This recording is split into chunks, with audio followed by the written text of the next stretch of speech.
Freedom Fighters, I'm coming back at you with your Manic Monday rant. And today's video is the one that I was going to do a couple weeks back. It was going to be the New Year's video at the start of the year, and I got interrupted by other hot topics. I think that was the Venezuelan strikes and the capture of Maduro that got in the way.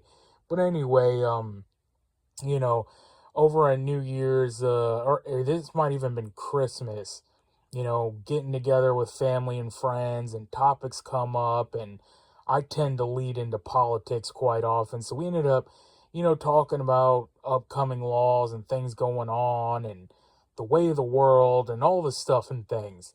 And the topic that came up was, basically, with me, it's freedom, stuff that's going on. But what it turned out to be, or what I realized with most people, is they don't value freedom as much as I do. They're not freedom absolutists, I guess I would call it.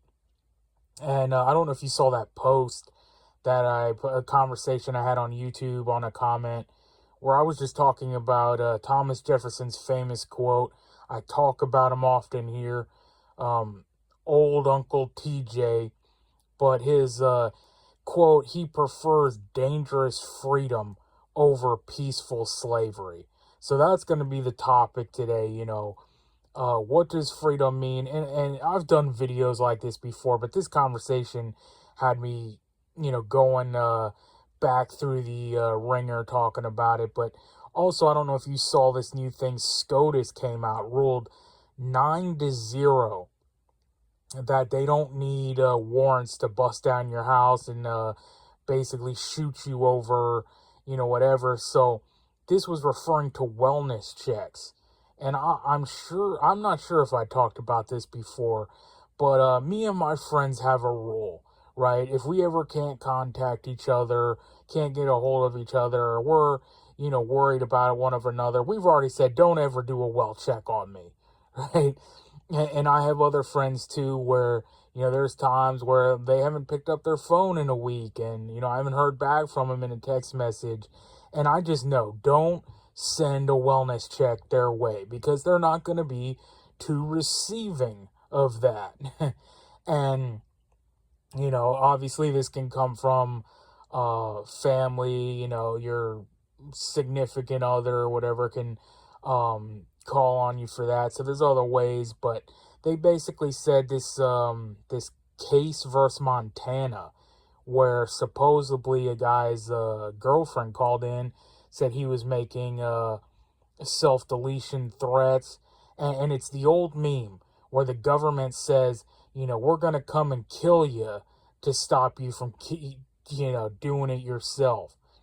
And that's basically what happened. They came in without a warrant on a wellness check and basically did it for him. And, it's the old thing, man. And it's all for your safety, right? They care about your safety so much that they'll put a bullet in your head.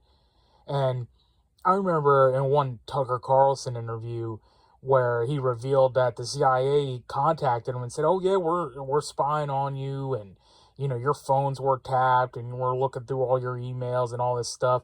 And he's like, why? Like, what's up? And they told him, for your safety, right? Don't worry, it's for your safety. And he's like, shut the hell up. Like, what are you talking about? Like, don't piss on me and tell me it's raining. I'm not that stupid. But that most normies are.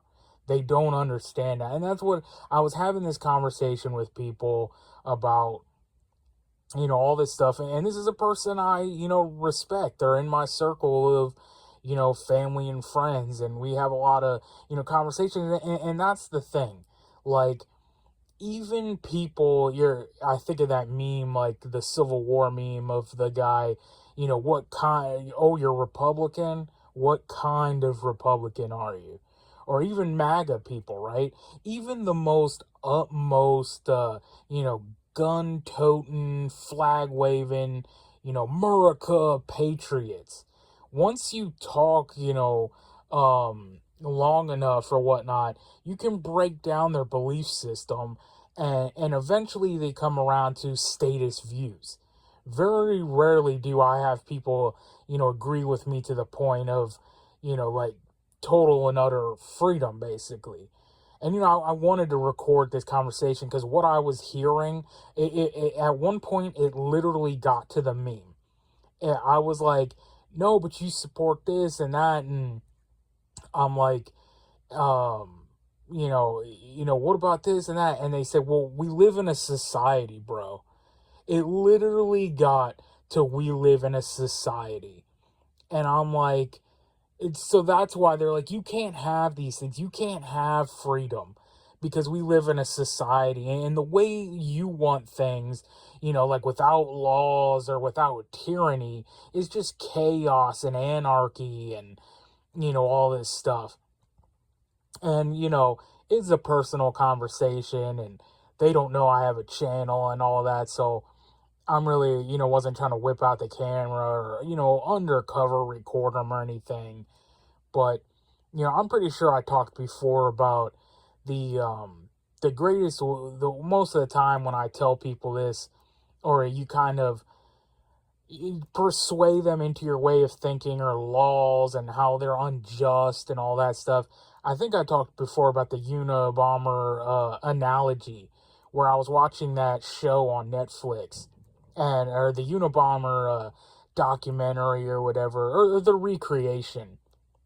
And he's sitting at a red light in the middle of nowhere. There's nowhere coming. You look to your left, you look to your right, no one's coming down the street towards you, and you're sitting at the red light. And it's like an analogy, a metaphor for law.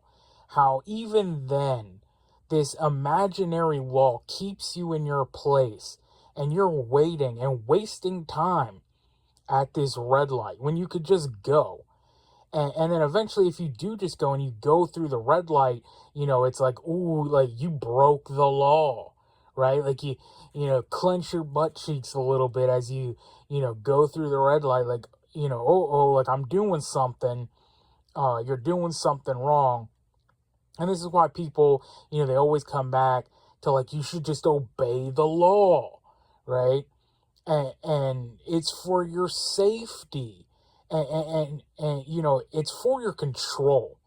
Don't for a second think that these laws are for your safety. They don't give a damn about you. They don't give a damn about your family. It's to rule over you. Just like when this whole Venezuela thing happened and everything, it's like, oh, well, yeah, we're freeing the Venezuelan people. And I'm like, look, that's the propaganda. That's the feel-good story. Don't for a second think they were freeing the Venezuelan people. Like, oh, they care that they're living under, a dictator and living in squalor. No, there's always alternative motives. Same way with the, Iran protests. And they're like, well, if these protests, get out of hand and, we have to, intervene. It's like, no, they're not trying to save the protesters. They're not trying to save the Iranian people. If anything, they want to go in there, have regime change, take over, do harm to Russia, get more oil, minerals, and, metals and elements and all that stuff. But, I was talking to these people, back to like the Unabomber, thing and going across the red light, and I'm like, yeah, man, they'll kill you for going through a red light or jaywalking or not putting on your seatbelt, whatever little infractions, $150 citation, and they defend the state, and it's like, no, man, if you refuse the ticket or you don't show up to court for your traffic court, you take this all the way down the line, it ends up with you dead from not wearing a seatbelt, right? They care so much about your safety. You might get in a horrific car accident and you might get hurt. So you have to put on that seatbelt, or it's $150, it's $200.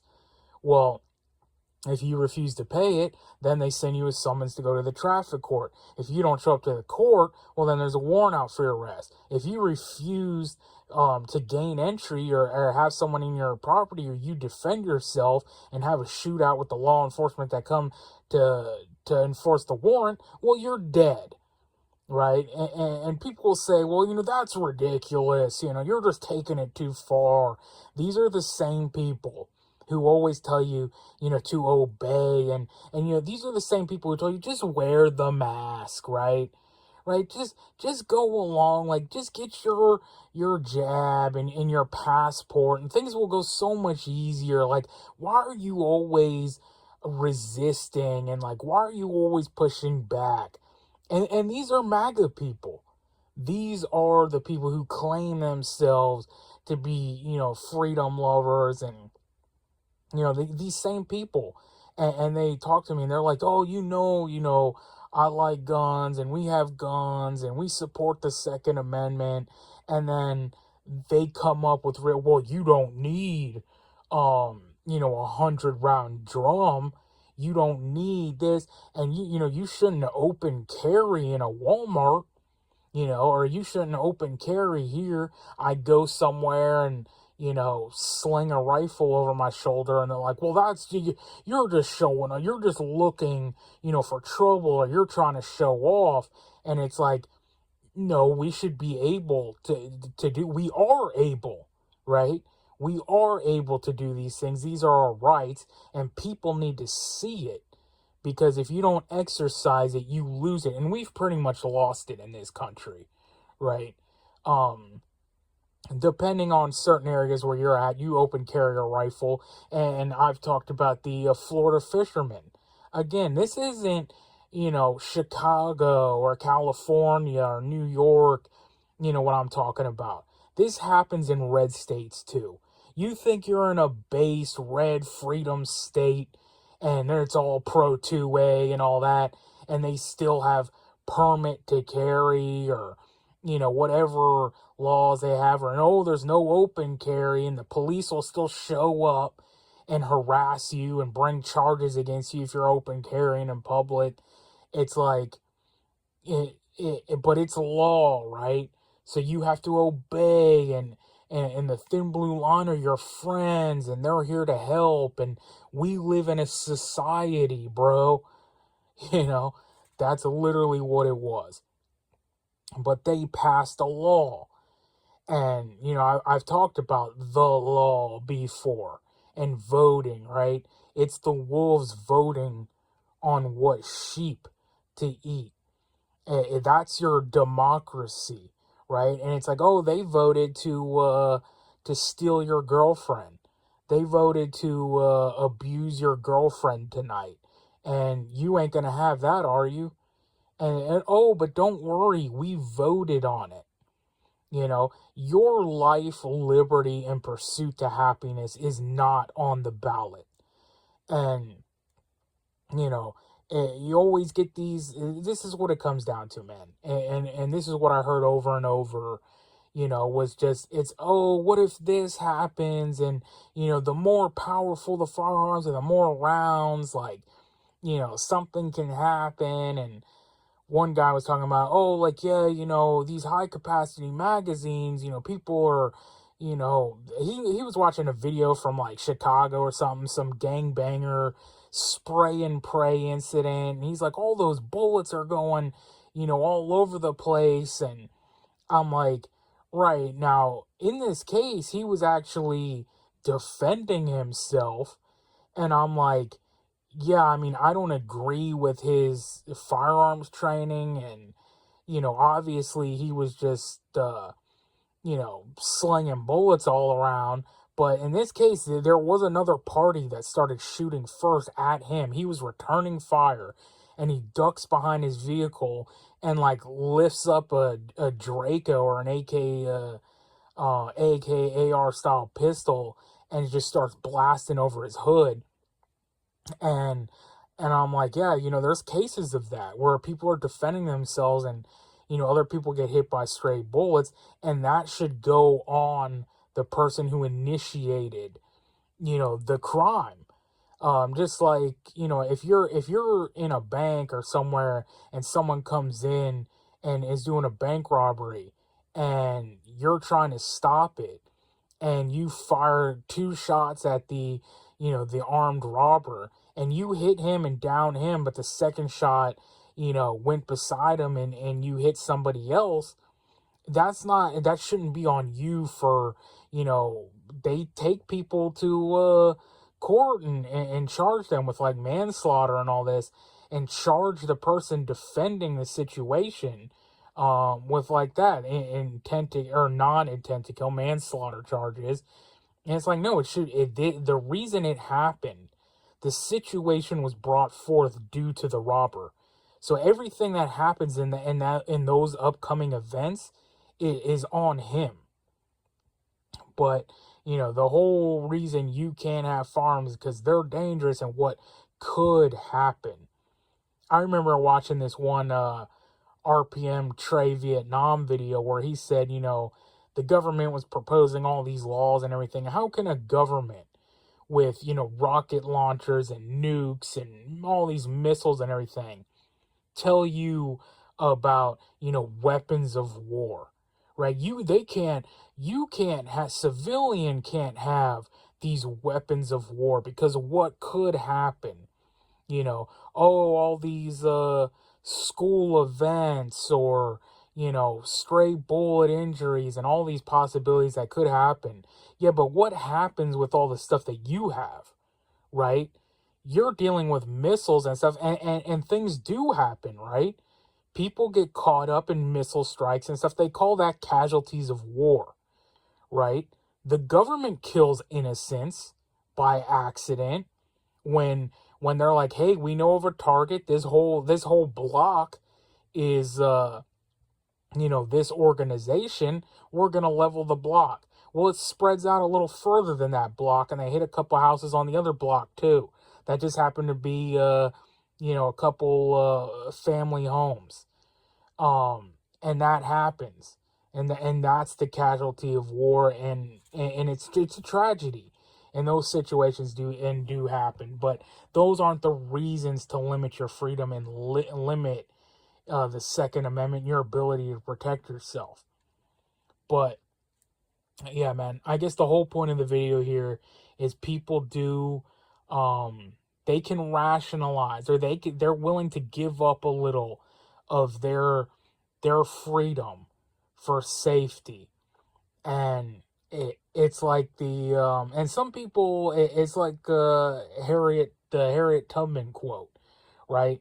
Where they asked her like, oh, you're a hero and you're saving these people, and how many slaves have you saved?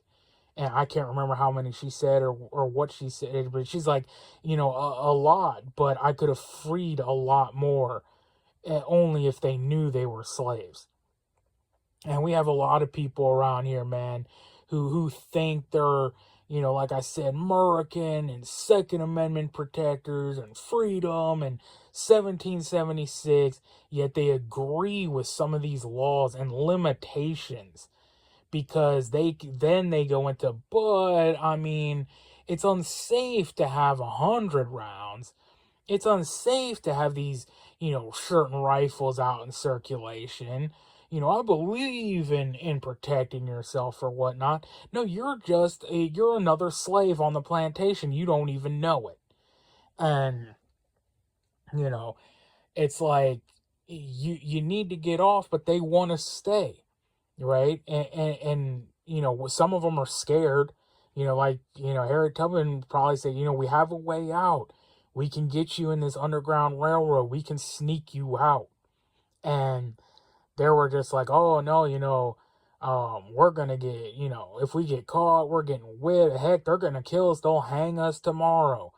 And all this. And then some of them just accepted it, right? Some of them liked it because not every slave master, was this Hollywood villain, like they portray this bloodthirsty, what was it, Django Unchained with Leonardo DiCaprio, where he's like, has them face off with each other for blood sport, and has the slaves kill each other, and all these movies where they're, you know, um, gruesome, tactics and pulling teeth and, whipping the slaves till they, like, split their back open and all this. And you know, I'm not saying that didn't happen, and I'm not saying that, their conditions were, um, they weren't in the Ritz, but some of them were like, hey, not every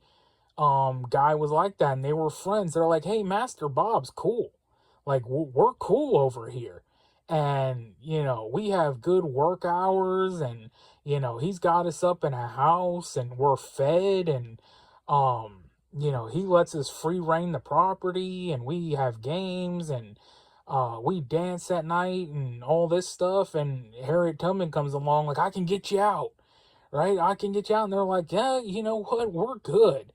We're good here. And that's what we come at it, here, which I've talked about, before. People don't even know they're slaves, and they're comfortable, and we've got the sports ball on the TV and the games, and, which I've said before, I'm guilty, man. Here we go, and we're watching playoffs, and I don't know if you saw that Jags-Bills game. It was really good. It was a close game. They were all pretty close last week.